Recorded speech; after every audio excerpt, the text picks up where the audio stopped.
Реакција, обвинување и контраобвинување по најавата на Струмица и Карпош за напуштање на ЗЕЛС. Министерот за локална самоуправа ги повика градоначалниците на разум, а нарушувањето на заедницата вели им штети на останатите општини. Перински ги информираше градоначалниците дека ЗЕЛС е единствената асоциација на единиците на локална самоуправа што ги застапува интересите на општините пред владата. Доколку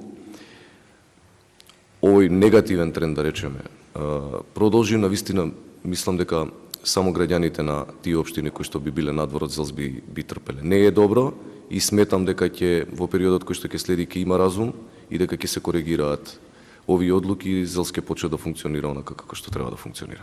Градоначалникот на Карпош порача на владата да го сватат сериозно излегувањето од ЗЕЛС, а заедницата ја нарече партиски комитет на ВМРО-ДПМН, кој нема никаква врска со идеите и развојот на локалната самоуправа. Господинот Орце Георгиевски е само една обична фигура или обична кукла на чело на ЗЕЛС, а дека целата политика тамо ја креира токму неговата партија. Побара разговор со мене председателот на ЗЕЛС, се договоривме дека ќе разговараме од понеделник. Мислам дека многу сериозно треба да се ја сватат работата, затоа што напуштање на институции не е никако политички чин, туку напротив, напуштање на ова институција е и текако прагматичен чин во услови кога се врши континуиран притисок врз општина Карпош. И градот Скопје со обвинувања за председателот на ЗЕЛС Орце Георгиевски му порача посериозно да се посвети на својата работа, а помалку да се грижи за работата на другите градоначалници.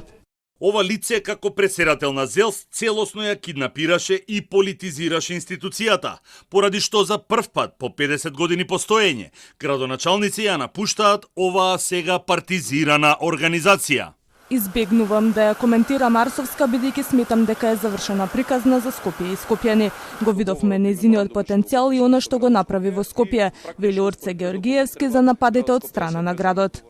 Јас повеќе сум фокусиран на барање решенија и алтернативи за година дена од сега и начини како би го решавале транспортот во градот, хигиената, какви проекти му недостасуваат на Скопје и што ќе треба да преземеме во тој дел. Така да повеќе сум фокусиран на тоа прашање, на перспективите и иднината на главниот град, отколку политиканството на Арсовска. Ова следува откако вчера општините Струмица и Карпош најавија напуштање на ЗЕЛС, обвинија за партизација на заедницата, работа по директиви, но и дека првите луѓе на ЗЕЛС молчат за сите притисоци приредени од министрите во владата.